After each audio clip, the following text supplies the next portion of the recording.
You wanted the best. You've got the best podcast. The hottest podcast in the world. The Chris Voss Show, the preeminent podcast with guests so smart you may experience serious brain bleed. The CEOs, authors, thought leaders, visionaries, and motivators. Get ready. Strap yourself in. Keep your hands, arms, and legs inside the vehicle at all times, because you're about to go on a monster education roller coaster with your brain. Now, here's your host, Chris Voss. Chris Voss here from the ChrisVossShow.com. Ladies and gentlemen, the earliest things that makes official. Welcome to the big show. As always, for 16 years, going on 17 in August, and over 3,000 episodes. We are the oldest living podcast in existence out of a handful that originally done that still broadcast daily. Near as we can find, no one else is doing that in the handful.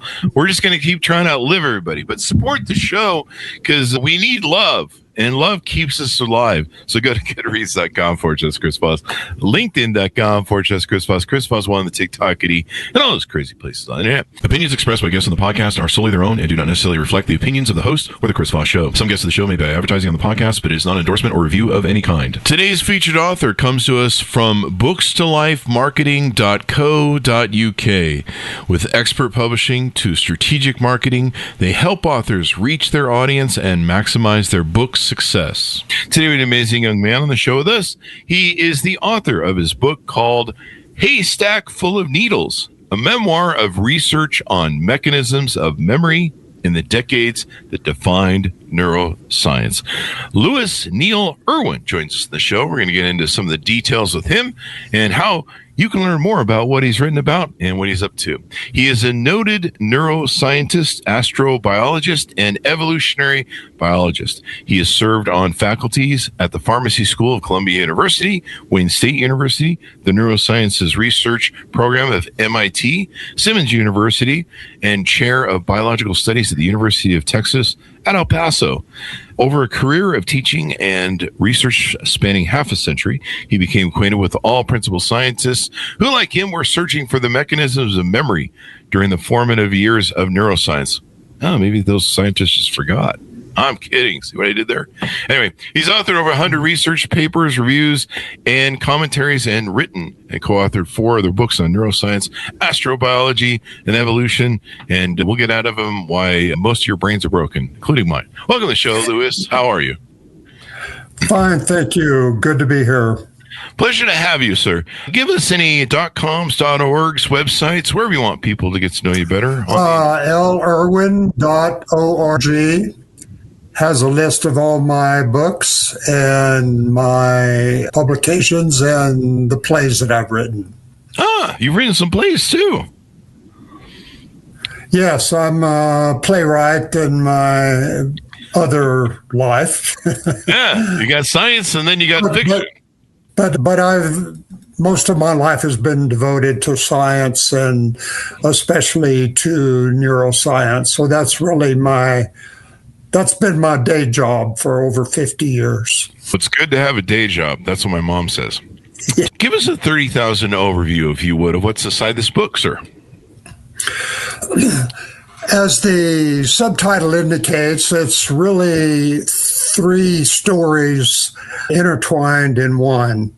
First, it is a memoir of my learning to be a scientist and becoming one during periods of social upheaval and considerable personal ups and downs.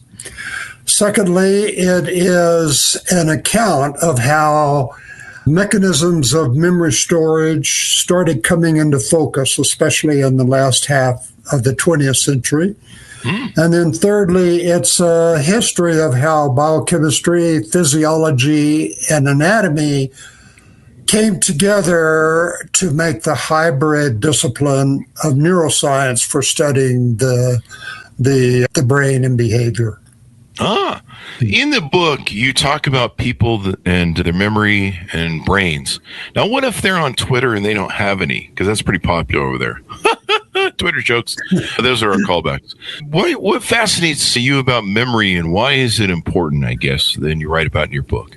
Memory matters to us because it is an account of our experiences, our emotions, our thoughts, our dreams, essentially everything that makes up who we are and helps us define where we are and where we've been and where we are now. Now, how does memory work? Is there a hamster in there and he's just an archivist, librarian? He just tracks everything and you're like, hey, put a movie on memory and stuff. He can play it for you and stuff. Is that how it works? It's a great question, Chris. Memory is encapsulated in something that have come to be called engrams. Those are patterns of nerve cell activity in the brain. Early on, there was a debate about whether memory is a thing in a place or a process in a population. So by that we mean, let me give some example. Suppose, Chris, that your brain is like a Christmas tree and it has a lot of strings of multicolored lights. And the first time you smell a rose, let's say, the fourth light on the string that codes for odor changes from white to red. Just at that point. So that would be a thing and a place that has changed. On the other hand, suppose your brain is more like a Christmas tree that has strings of different colored lights. Each string has the same color, but there are many different strings with different colors. And when you smell a rose in that case, then let's say the string of red lights comes on. But it's not just one light, it's a whole string of them. On the other hand, when you smell a bluebonnet, then the blue string of lights comes on. So there we're talking about a multiplicity of cells that become activated, and the string that is activated depends on or determines what you perceive. So that's more a description of a process in a population. Now, today we think that memories are much more likely to be like the second option, a process in a population. Many cells involved in the storage of even the simplest memories.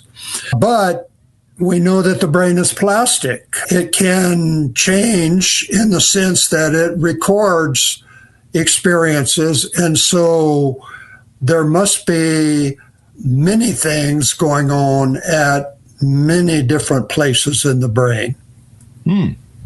So this is interesting, all these colors. You think of all the stuff you come up with in your brain, whether it's memory or whether it's conjuring up innovation or ideas or thinking about things. And you're just like, what is this little, 5 or 10 pound gray mass of noodles and blood and whatever gray matter. And it's just amazing the things it can do. And you see those memory champions too. Have you ever studied those guys, those memory champions? I think we had one on the show. He was like a memory champion and gotten the award for having the best memory or something many years in a row. Yeah, and there are people with remarkable memories. I'm not. That's a whole field in itself, and I'm not very knowledgeable about that. My focus has been more on the cellular and the chemical substrate of memory in brains. In the human brain, and I'm also interested in animal consciousness and the extent to which memories are stored in nervous systems other than human nervous systems. There's an old saying, the body knows the score. When people have trauma, they talk about how it's stored in the body.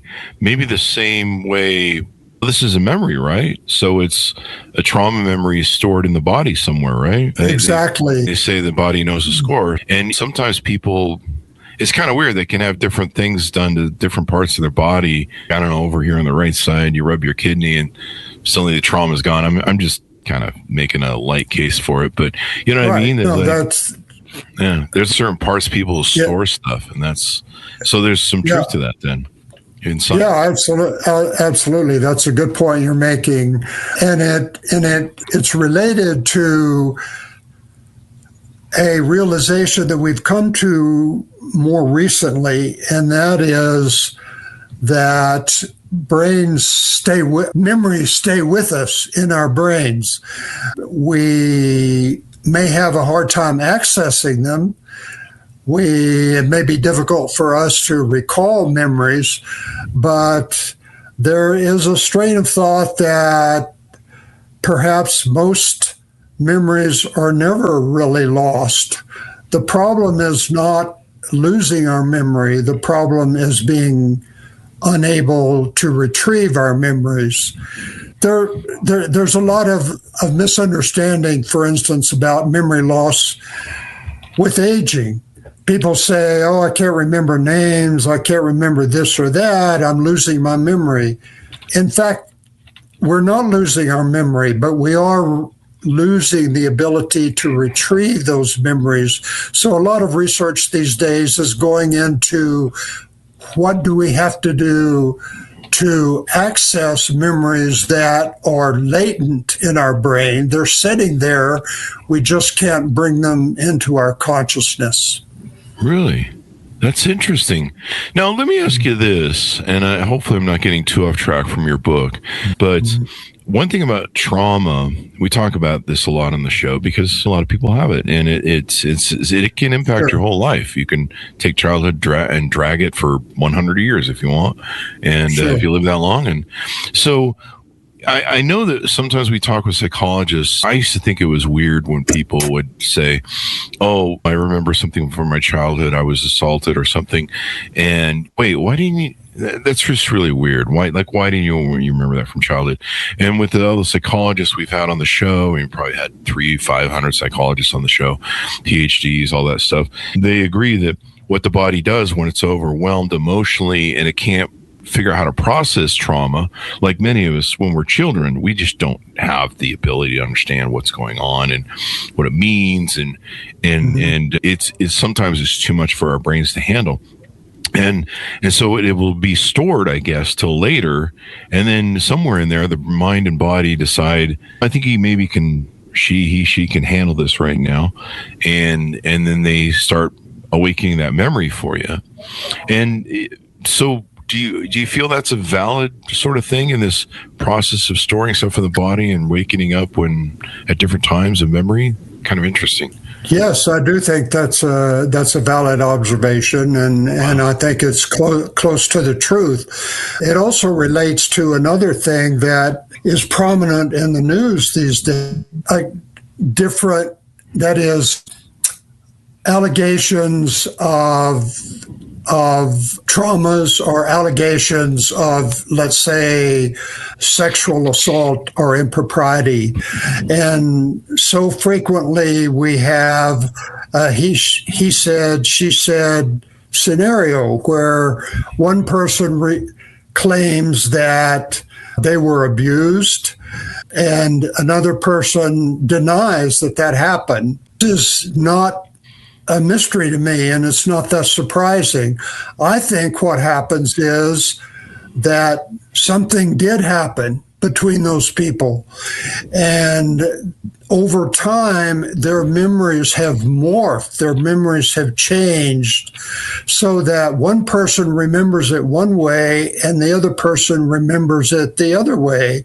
So it's not that either is not telling the truth or not trying to tell the truth. What they're doing is they're telling a different version of what really happened because their memory is labile. Their memory changes over time. So that is why people will remember things in a very different way. The same event, but remember them in a very different way, and they're not being dishonest, either one of them. They're just telling you the way they remember it. But memories are labile. Memories don't stay constant. for our lifetime. They do change, and depending on who you are, your brain has a tendency to alter that memory in a way that makes sense to you or that you want to believe. You want to believe that something happened the way you remember it. And that's what your brain does. Your brain adapts it. So memories are not chiseled in stone in your brain. They're chiseled in the software of cells. And those cells can be virtually permanent if they're reinforced by reliving the experiences or rethinking the experience, but they also can change if the brain, for reasons of emotional trauma or just self-serving motivations, the brain chooses to alter those memories. The brain doesn't choose willfully, but mechanisms in the brain are such that those memories will be altered in accordance with what that person wants to believe or is led to believe. Really? So if I lead people to believe different memories than what they remembered, you can do that? You can reprogram your memories? That would make some people's memories questionable, right? You could, because you're like, I don't know, will they still pass a lie detector?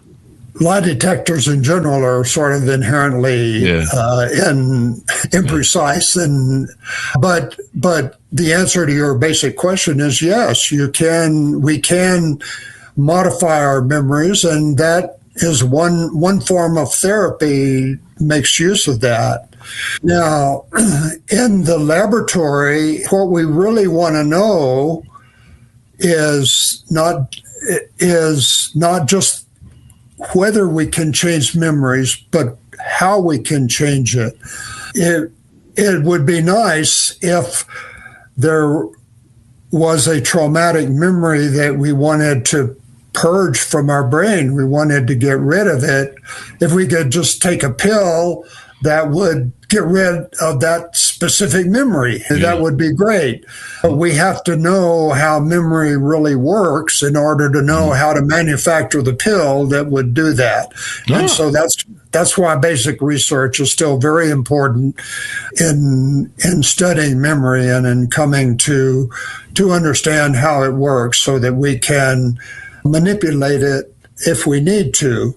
Of course, the other option is some people might like to have very pleasant memories instilled in them, even though they were not experiences that the person actually possessed. A lot of science fiction books and novels have been written along those lines, taking happy pills to implant happy memories.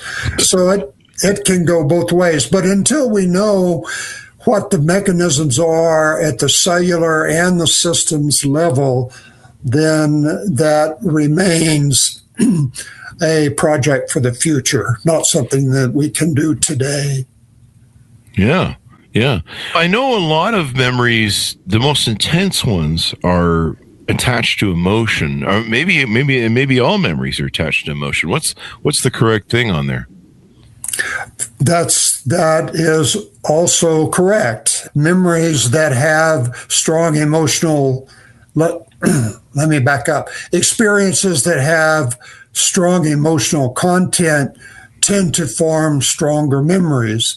So there is undeniably a connection between our emotions and what we remember, what we're going to store. And that is pretty well worked out. The neurochemistry of emotion and the brain circuits that connect those regions of the, let's say that we're talking about humans, those regions of the cerebral cortex where the disparate facets of the memory are located or stored. The circuitry between those areas and the emotional parts of our brain are pretty well understood. So we know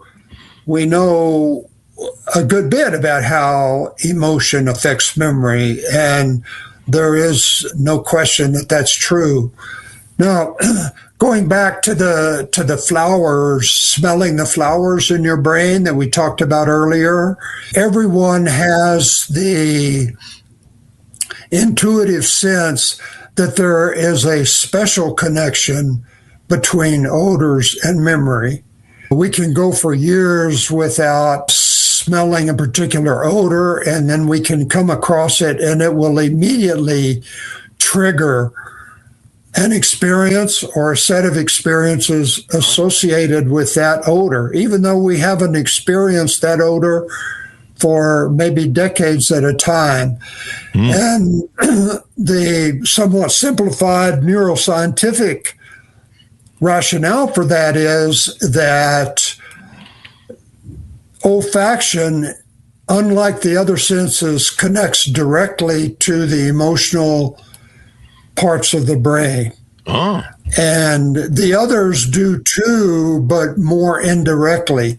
So the relationship between odor and the emotional part of the brain is particularly strong and direct. That's pretty cool. And that explains a lot. Now, I've heard that women have a higher, the part of the brain that houses their memory is much larger than a man's. And of course they connect a lot because emotions is how they process everything. They're able to attach a lot of that through emotions. So is that true that they have a bigger memory size in their brain, or what's the skinny on that? No, I've never heard that. Oh, really? Okay. Yeah, I think that's some women who are concocting a self-serving that would never happen about it. But seriously, brains of males and females are different in fairly subtle ways. But we think now that long-term memory gets dispersed from one part of the brain where it starts out into different regions of the brain, that different aspects of the memory are scattered throughout different regions of the brain. And females do in fact have slightly smaller brains than males, but they have the full capacity for memory that males do. And I think it is probably true that women in general are more emotionally astute and sensitive. Now, how much of that is hardwired during early neural development and how much is just social conditioning, I'm not expert enough to say, but the bottom line, Chris, is that I know of no substantial differences in the ability of men and women to store memories or to relate them to relate emotional memories to episodic memories or verbal memories or other things. Okay. Maybe because your wife can remember, not your wife, but most people's wives, they can remember something you did in 1974 at 5 o'clock in the afternoon. The temperature was 100 degrees, and most guys won't remember what that was. But, men can remember the same data on men can do that. Men can do that too. Really? Okay. Yeah. So maybe we store different things. And I imagine since women attach so much to emotion, or men don't, and they prioritize it, it would seem to me like they would have more. They would relate to. Evidently, it's easier to remember something more if you have emotion attached to it. But maybe there's a psychology to why our brains are developed, and so men lying in bed, they will hear outside dangers. They are aware. They will be listening for dangers. Door opens, people outside, things that they deal with, their protect and provide. Where women, they'll hear the baby crying, but the men won't as much. And so women are tuned to that baby because they're the connection with the deepest pair bond between the two, where men were designed to be focused on different things. Maybe that's what it is. Maybe it's a focus thing where men were worrying about, I don't know, data on it. Because ask anybody who's a baseball fan or grew up watching Mickey Mantle and Babe Ruth and all that shit. They can tell you who got the pennant in 1985 and 74 and all that stuff. But if their wife asks them, "Hey, did you get that text message to pick up some groceries? What was it today?" They can't remember. So interesting. Maybe it's all just that attachment emotion. Men will attach their emotions to things maybe they did with their father, like the baseball game, and women will attach their things to maybe a relationship. I don't know. Just spitballing here. So you're the expert. Yeah, I think you're certainly correct in noting that women have different thresholds for different stimuli than men, and there would be good evolutionary reasons for that. There would be good evolutionary reasons for men that could hear the lion prowling around outside, and women could preferentially hear the baby crying. Yep. That makes total sense to me, and it wouldn't surprise me that there are circuits that promote that bias, but it's only a bias. And I think we need to be careful about getting too carried away with neurological differences and emotional and perceptual differences between men and women. I'm totally prepared to agree that women are more emotionally intelligent, but they also have excellent analytical minds, and men, I'm prepared to agree, certainly have deep emotions, and they have a degree of emotional intelligence as well. So these things that are manifest in societal differences, like you mentioned, the bonding of infants to their mothers preferentially to fathers, that's a well-established fact. And we know that.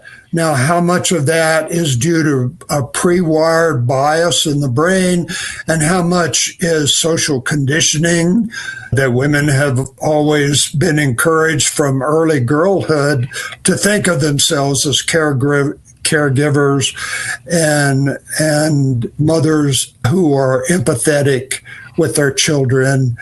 How much of that is social conditioning and how much of it is hardwired in the brain is a subject that I'm not qualified to make a decision about, but that is an area of active research. And I would say that most neuroscientists believe that all of human behavior, emotion, and experience involves elements of cognitive processing that women and men both have. It may well be that women have more of one kind and men more of another. And it's probably due to a combination of neurological and sociological factors. Yeah. It's interesting to see how all these brains are designed and how they memory stuff. Sometimes I just sit around and just go, like, sometimes I have these weird, as I'm falling asleep, I'll have these weird sort of pseudo dreams. I'm not fully asleep, but I'll have these kind of weird movies that my brain will play. And some of them are really complex. I'm just like, where the hell did that come from? What are you up to, man? I'm starting to wonder what he's up to in his spare time. It's kind of like AI. It's kind of scaring me at this point. He's awakening. But weird things. And sometimes they're so detailed and so intact, and I can find no connection with them to anything I've ever thought or experienced consciously, or video movie I watched, or anything I've ever imagined. And you're just like, that came out of left field. What the hell kind of crazy shit are you up to back there when I'm asleep, man? I'm afraid to fall asleep now. But it's interesting, the creativity and what goes into the brain, and it's just like this, I don't know, was it a 5-pound lump of gray mass. It's kind of like Jello or something. So now, early in your book, you pose the question of whether memory is a thing in a place or a process. Whether memory is a thing in a place or a process, or a process in a population, and that's what I was using the analogies of the Christmas tree lights about. If one light comes on representing a cell where a memory is deposited, it might be just one molecule or a molecular switch or a microanatomical change. But if it occurs at just one point in the brain, then that is a thing in a place. But if the other scenario is the case where it takes a whole string of lights to light up, then that's a process in a population. And as I said earlier, a process in a population is closer to the truth, but we have to assume that when the brain stores a memory, some change happens.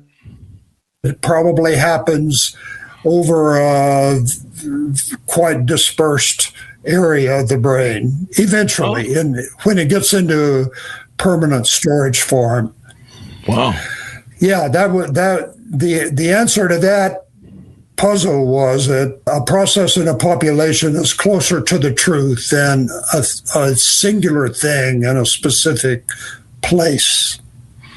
Now, let me ask you this. We've had a lot of psychologists on the show, PhD people and stuff, and not everyone's always right all the time, no matter what the degree. I don't have any degrees, and I'm wrong all the time. But one thing they've talked about, or one thing they try and do when they help people that have trauma or attachment to a memory that's very bad, it's very emotionally overpowering, it's maybe some really deep-seated trauma. One thing they do is they do some different techniques, and I won't get into those, but they do different techniques to help people detach the emotion from the memory.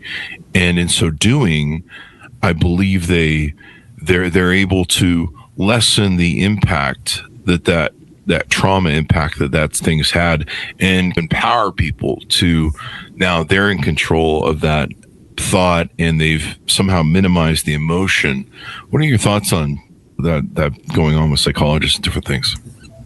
Yes. I think that is a form of therapy that some people are being treated with now. And as I indicated earlier, the objective or one use of basic science research on mechanisms of memory is to develop a more direct and efficient way of altering those memories, getting rid of the bad ones, but it's a slippery slope if we start fooling around with the brain too much, because memories matter, because they are a history of who and what we are. If we lose our memory, we lose that history, and we lose a sense of who we are, where we've been, and for us, what the meaning of life is. I mean, if there is a meaning to life, our memories are the version of that is personally meaningful to us. Yeah. Let me ask you this. Some people, it seems like a lot of people don't recollect anything, remember anything prior to about 2 to 3 years old. Me, I don't remember much until about 2 or 3. But some people, they're like, oh, I remember being born. I remember everything, right, from the very beginning. And I'm like, that's kind of weird. I don't know that I want to remember when I was born. I don't want to know what that trauma was like. Maybe that's my whole problem in life. I was birthed in this world. I'm like, what the fuck is this shit? What? This place is a mess. Anyway, that's maybe I blocked out the first 2 years. So is that true? Can people really remember birth? And what's that all about? I don't know of any credible evidence that humans can remember anything before the age of about 2 plus or minus half a year. When people say they remember being born or they remember things when they were a few months old, it's, I think, more likely that they're remembering what their parents told them was going on at that time. And they integrate that into their personal history, and they think that really happened to them, whereas it's just something that was described for them. Yeah. It's interesting how that works, because I've seen people that have convinced themselves with a certain memory, and you'll talk to them and you're like, no, that's not the way it went down. And it's interesting. Some people can just make up their own bullshit, and maybe that's exactly good. And that's why one of the strongest messages I wanted to convey in writing this book is that memories are not chiseled in stone, and we have to beware of the fact that memories can change for good and bad. And if we get into the technology of being able to alter our memories, then there's potential for good and there's potential for bad, just as with any technology. Yeah. I'm thinking of me too. There was a lot of people who remembered things from 20 to 40 years earlier. They never filed police charges, but they were claiming this has happened to me. And one of the problems with that whole Me Too thing is when you cite, I have this memory of you doing something bad to me 20 years ago, I can't bring witnesses. Witnesses are probably gone and passed away, or I can't bring witnesses or video or anything to that thing. I know guys now that they're keeping storage of consent sheets and videos, and they're going to keep them forever because you just never know. 20 years or 40 years from now, people can make up stuff. And you kind of have to wonder on some of these things if the memory's accurate or if it's something they convince themselves because they told everybody for so many years, or that's the way they spun it to get out of self-accountability for what they did in the relationship. I've certainly met lots of people who created their own private Idaho. And if you were in that experience with them at the private Idaho, you could be like, yeah, that's not how that went down. That's not.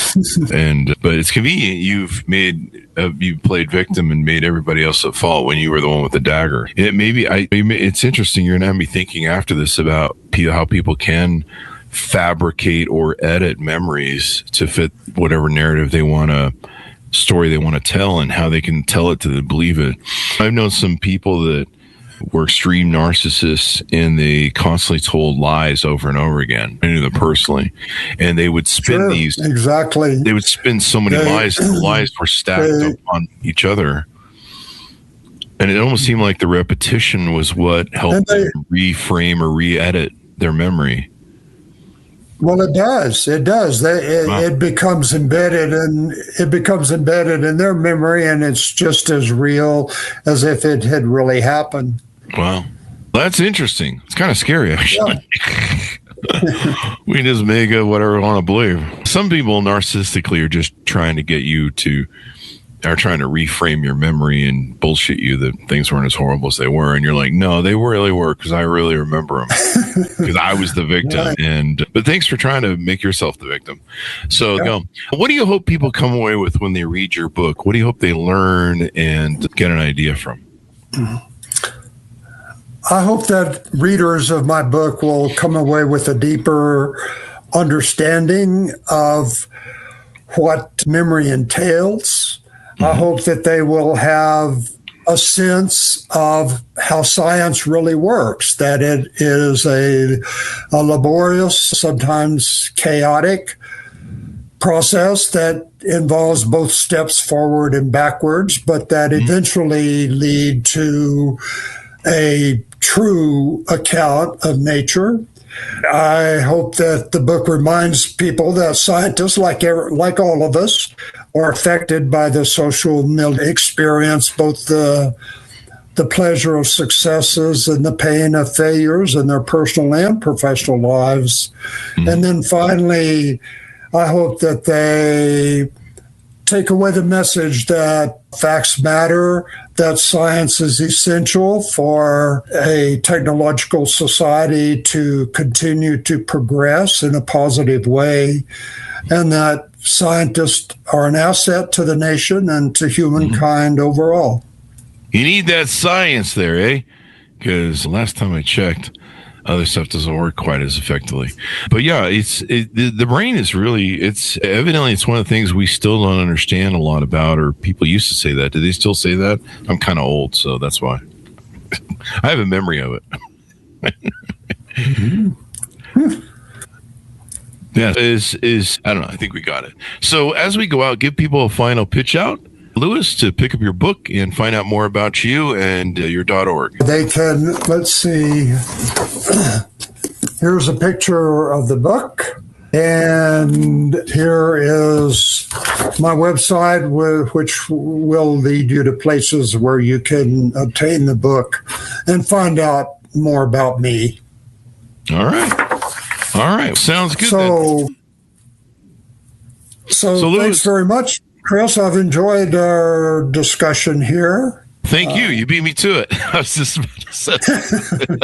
So thank you for coming on the show. We really appreciate it. It's been a delight to have you. And now I'm going to be thinking about memory and brains and all that stuff. And can your book help my brain remember stuff sharper? Are there techniques in there maybe that you advise, or maybe I just need to attach some battery cables to my ears? Get it to work better? I'm sorry, what was the last thing, Chris? I was just doing a joke about, does your book teach me how to make my memory better, like maybe attaching battery cables to my ears? Would that help? Okay. Okay, then I'm just setting you up with jokes, man. People read the book. Folks, order up his book wherever fine books are sold. It's called Haystack Full of Needles, a memoir on research. I'm sorry, let me recut that.